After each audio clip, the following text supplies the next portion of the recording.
खुशामदीद। आप सबका स्वागत है हिस्ट्री के एक और लेक्चर के अंदर। इससे पहले जो हमने लेक्चर कवर किया उसके अंदर हमने देखा कि रिवॉल्ट ऑफ 1857 के पॉलिटिकल, एडमिनिस्ट्रेटिव, सोशल या रिलीजियस काजेस क्या रहे होंगे। ठीक, अब हमारा न्यू टॉपिक जो है, नेक्स्ट टॉपिक जो है वो हमारा है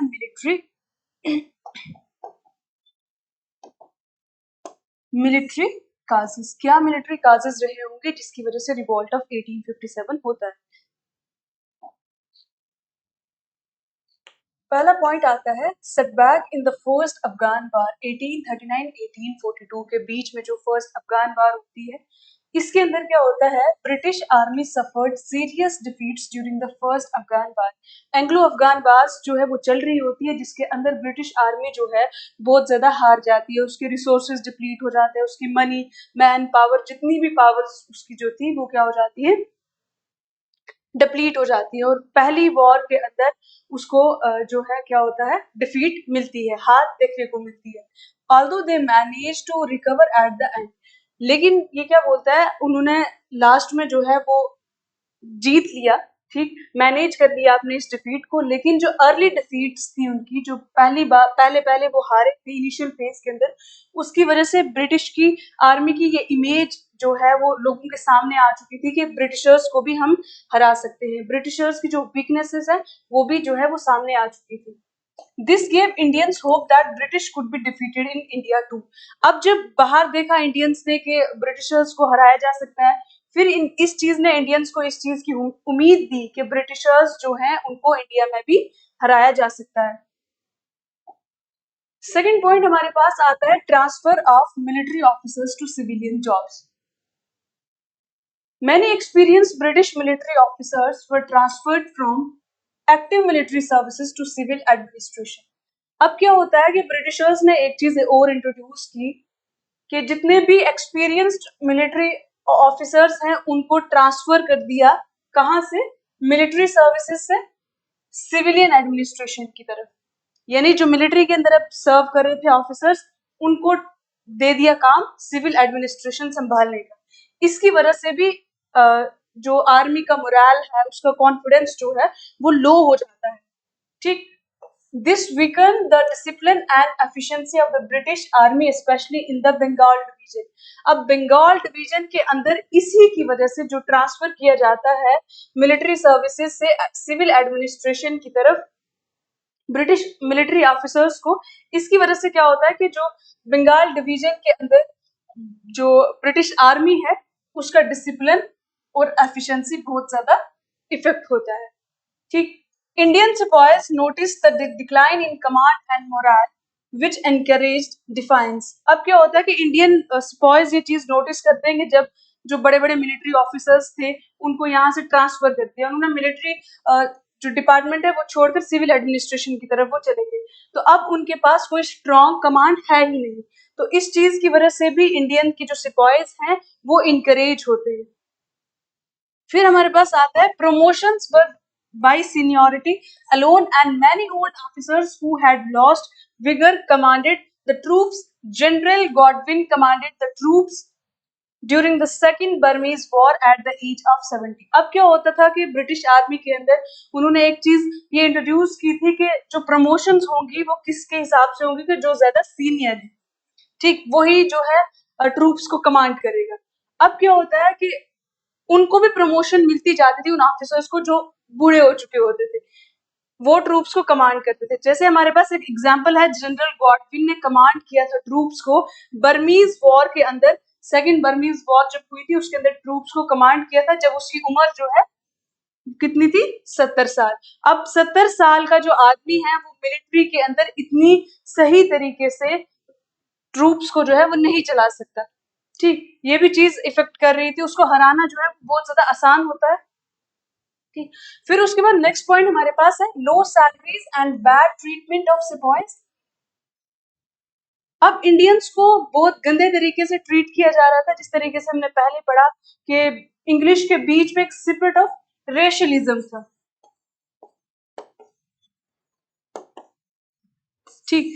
वो इंडियंस को इंफीरियर समझते थे और खुद को सुपीरियर समझते थे, इसीलिए उनके साथ गंदा व्यवहार वो करते थे, ठीक, और उनको लो सैलरीज देते थे। Indian sepoys received very low salaries compared to this their British counterparts. अब ये क्या बोलता है कि इंडियन सोल्जर्स जो हैं, इंडियन सिपॉयज जो हैं, उनको बहुत कम सैलरी मिलती थी as compare to the British officers. They were made to serve in distant regions far from their homeland. अब क्या होता था कि ब्रिटिशर्स की आर्मी के अंदर जब इंडियन सिपॉयज को रिक्रूट किया जाएगा, उनको ये बोला जाएगा कि आप अपनी वतन को छोड़कर या अपनी जगहों को छोड़कर, अपने जहां पर जिन एरियाज में वो रह रहे हैं उनको छोड़कर आप बाहर जाओगे जंगे लड़ने के लिए. ठीक, तो इसकी वजह से इंडियन सिपॉयज जो है वो बहुत ज्यादा नाखुश थे, क्योंकि वो अगर ब्रिटिशर्स की कोई लड़ाई होती थी, बाहर किसी के साथ लड़ाई हो रही है, तो वो किनको भेजते थे? इंडियंस को भेजते थे, जिनका दूर दूर तक बाकी थर्ड पार्टी के साथ कोई लेना देना नहीं होता था. ठीक, chances of promotion for Indian soldiers were almost non existent. अब चाहे जितना मर्जी इंडियन सिपॉयज अच्छा काम कर ले, उनको जो है प्रमोट नहीं किया जाता था, उनके लिए प्रमोशन के कोई चांसेस नहीं होते थे. They were often mistreated and discriminated against by British officers. अब इंडियन सिपॉयज जो हैं उनको मिसट्रीट किया जाता था और उनको डिस्क्रिमिनेट भी किया जाता था. कौन करता था उनको डिस्क्रिमिनेट? British officers. उसके बाद हम देखते हैं this created wide spread dissatisfaction in the ranks. अब जो डिफरेंट डिफरेंट रैंक्स आर्मी के अंदर होते हैं, उस इसी चीज की वजह से उनके अंदर एक डिससैटिस्फैक्शन जो है वो हमें देखने को मिलती है. फिर आता है dissatisfaction in the Bengal army. Bengal army जो है मोस्ट इंपॉर्टेंट एस्पेक्ट है ब्रिटिश आर्मी का. ठीक, अब उसी आर्मी के अंदर एक डिससैटिस्फैक्शन जो है हमें देखने को मिलती है. आइए उसको देखते हैं. The Bengal army mostly recruited high caste Hindus from Awadh and north west provinces. अब बंगाल आर्मी के अंदर कहां से लोग रिक्रूट किए गए थे? High caste Hindus. ठीक, कहां कहां से, किन किन एरिया से? ओध, जिसको हम अवध भी कहते हैं, एंड नॉर्थ वेस्ट प्रोविंसेस से. अब इनके साथ मसला क्या था वो चीज नीचे हम देखते हैं. These soldiers were very strict about caste rules and religious customs. ठीक, अब ये क्या बोलता है कि हमने ऊपर देखा कि कहां से रिक्रूट किए थे? हाई कास्ट हिंदूज थे. ठीक, अब हाई कास्ट हिंदूज होंगे, दैट मीन्स वो बहुत ज्यादा स्ट्रिक्ट होंगे किसको लेकर? कास्ट रूल्स को लेकर और रिलीजियस कस्टम्स को लेकर. ठीक, they were not comfortable with the westernized practices in the British army. अब वो इस चीज से कंफर्टेबल नहीं थे, क्योंकि बंगाल आर्मी के अंदर, ब्रिटिश आर्मी के अंदर क्या होता था? वेस्टर्नाइज्ड प्रैक्टिसेस जो है वो हमें देखने को मिलती थी. उन प्रैक्टिसेस की वजह से जो ये लोग थे बंगाल आर्मी के अंदर, जो सिपॉयज थे, वो बहुत ज्यादा अनकंफर्टेबल देखने को नजर आए, क्योंकि इनके अंदर जो रूल्स होते थे ब्रिटिशर्स ने बनाए थे वो हम नीचे देखते हैं क्या थे. Being forced to cross the seas kala pani was against their religion, especially during campaigns like the second Burmese war. अब क्या होता है कि एक रूल बनाया था, ठीक है, ब्रिटिशर्स ने, कि क्या होगा जब जो भी बंगाल आर्मी के अंदर रिक्रूट होगा उसको इंडिया के बाहर कहीं पे भी जो है वो सर्व करना होगा. ठीक, किसी भी कैंपेन पर बाहर उसको जाना होगा. लेकिन ये उनके हाई कास्ट हिंदूज के रिलीजन के, कस्टम के, ट्रेडिशन के खिलाफ था, क्योंकि उनका मानना ये था कि जिसने भी सी को क्रॉस किया, ठीक है, मतलब वो अपनी कास्ट को खो देगा. ठीक, this added to their frustration, और इसकी वजह से लोग जो है वो फ्रस्ट्रेट हो गए, वो सिपाहीज जो है वो क्या हो गए? फ्रस्ट्रेट हो गए, क्योंकि उनका ये मानना था कि जब वो बाहर जाएंगे फिर वहां पर आपको ना आप अपनी जो है पूजा कर पाओगे, बहुत सारी ऐसी एक्टिविटीज है, रिलीजियस एक्टिविटीज, जब आप बाहर जाओगे तो वो नहीं कर पाओगे वॉर के दौरान. ठीक, और आपको वहां पर हर किसी के साथ उठना बैठना होगा, तरह तरह का खाना खाना होगा जिस तरीके से मिलेगा सर्वाइवल के लिए, जो रिलीजन के अगेंस्ट भी होगा. तो इसीलिए उनका मानना ये था, और ब्रिटिशर्स ने अब ये चीज इंट्रोड्यूस कर दी, तो जिसकी वजह से उनके अंदर जो है फ्रस्ट्रेशन हमें देखने को मिली. Disparity in the number of European and Indian soldiers. अब हम देखते हैं कि ये भी कॉज रहा, मिलिट्री कॉज रहा for the revolt of 1857. In 1856, England was engaged in several wars.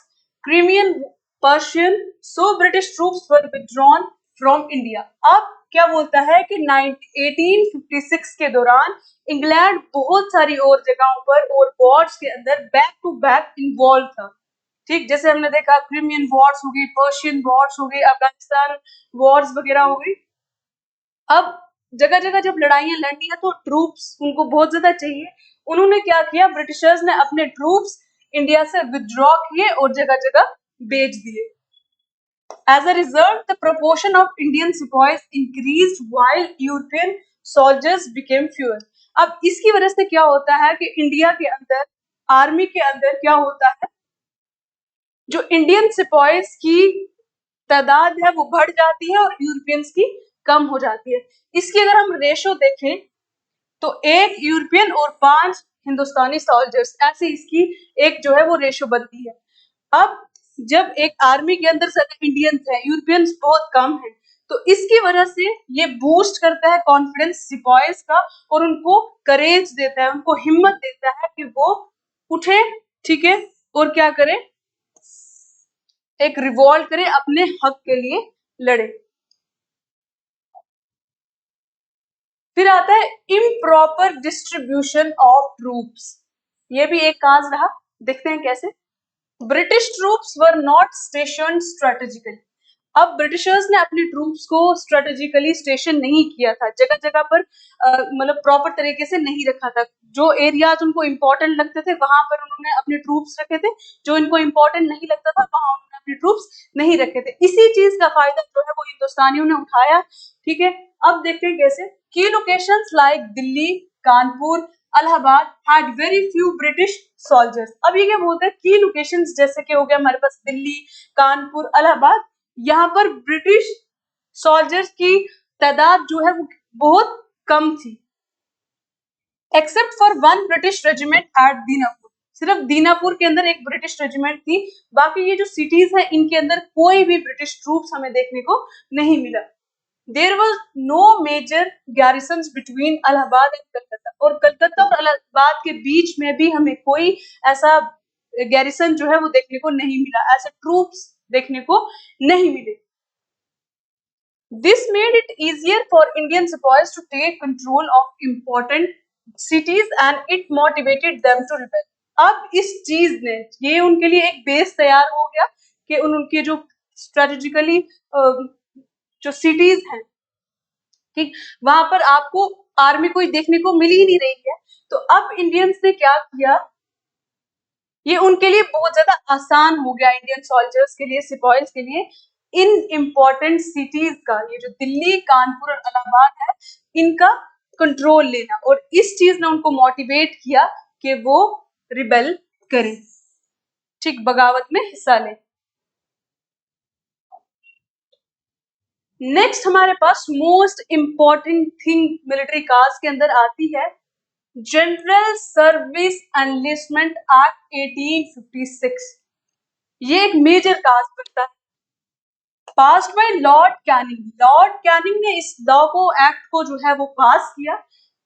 अब ये इसको इम्पोर्टेंट, इसको याद रख लेना, ठीक, क्योंकि जब हम लास्ट में, जब ये पूरा टॉपिक जो है वो कंप्लीट हो जाएगा तो हम लास्ट में जो है इसके ऑब्जेक्टिव्स करेंगे, ठीक, exam, competitive exam point of view से, ठीक है। तो उसमें ये छोटी छोटी जो माइन्यूट डिटेल्स है ये याद रखनी चाहिए। अब इसको किसने पास किया था, लॉर्ड कैनिंग ने 1856 के अंदर। इसके अकॉर्डिंग, इस एक्ट के अकॉर्डिंग क्या था, this act required all new recruits to serve anywhere in the British empire including outside India. अब ये क्या बोल रहा है कि इस एक्ट के अकॉर्डिंग जितने भी न्यू रिक्रूट्स थे, जो भी न्यू नए नए बंदे उसमें रिक्रूट किए जा रहे हैं, उनको कहीं पे भी ब्रिटिश इंडिया एम्पायर के अंदर सर्व करना है, इंडिया के अंदर भी और इंडिया के बाहर भी। This act affected high cast Hindu boys, जैसे हमने पीछे देखा, पीछे वाली स्लाइड में पढ़ा, ये एक्ट जो है ये हाई कास्ट हिंदू सिपॉइज को इफेक्ट बहुत ज्यादा करता है, क्योंकि ये उनके कास्ट के ट्रेडिशन के बिल्कुल खिलाफ था। Crossing the sea was believed to destroy their caste. अब उनका ये मानना था कि अगर उन्होंने सीज को क्रॉस कर दिया, बाहर चले जाते हैं, दैट मीन्स उनकी कास्ट जो है वो डिस्ट्रॉय हो जाएगी, और ये एक सोची समझी साजिश है उनकी कास्ट सिस्टम को डिस्ट्रॉय करने का, क्योंकि ब्रिटिशर्स ने पहले ही हिंदुस्तानियों के दिमाग में जो है वो शक शुबा डाल दिया। दे स्ट्रांगली अपोज दिस लॉ। अब जो इंडियन सिपॉइज हैं उन्होंने इस लॉ को अपोज किया, ठीक, which added to growing unrest in the army. पहले से अनरेस्ट चल रहा था आर्मी के अंदर, ठीक, तो उसमें ये एक थोड़ा सा फ्यूल और ऐड कर देता है ये act.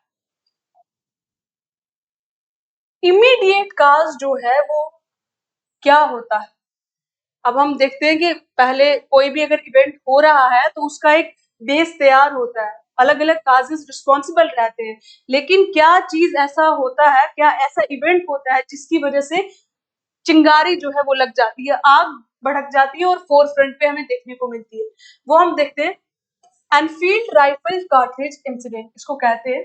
1856 British introduce Enfield rifles in the army. अब 1856 के अंदर ब्रिटिशर्स ने क्या चीज इंट्रोड्यूस की, एनफील्ड राइफल्स आर्मी के अंदर, ठीक। These rifles used cartridges that had to be bitten off before loading. अब इसके साथ मसला क्या था, ये इमीडिएट काज क्यों बना, क्योंकि जो राइफल्स थे जो कार्ट्रिजेस के अंदर यूज किए जा रहे थे, सॉरी, ये जो राइफल्स थे जो कार्ट्रिजेस यूज करते थे, that had to be bitten off before loading. अब लोड करने से पहले उन कार्ट्रिजेस को जो है वो मुंह से खोलना पड़ता था, ठीक। It was rumoured that these cartridges were greased with cow and pig fat. लेकिन मसला कहां पर आता है, मसला यहाँ पर आता है कि ये रूमर देखने को मिलता है कि ये जो कार्ट्रिजेस हैं जो हम राइफल्स के अंदर यूज कर रहे हैं उनको किसके साथ ग्रीस किया गया है, काउ और पिग के फैट से। यहाँ पर मसला जो है वो शुरू हो जाता है, क्यों,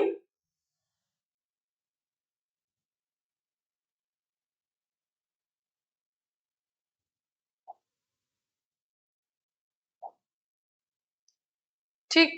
अब हम इसको देखते हैं, cow fat offended Hindus sacred animal.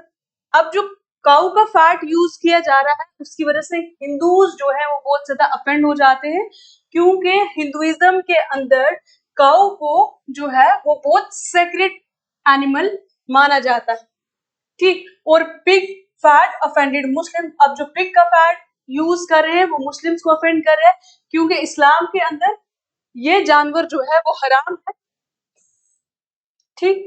Sepoys believed that this was a deliberate attempt to defile their religion. अब सेपोइज ने ये सोचा, उनका ये मानना था कि एक सोची समझी साजिश है, किस चीज के लिए, उनके रिलीजन को टारगेट करने के लिए, ठीक। The first open act of revolt happened at Meerut on May 11, 1857।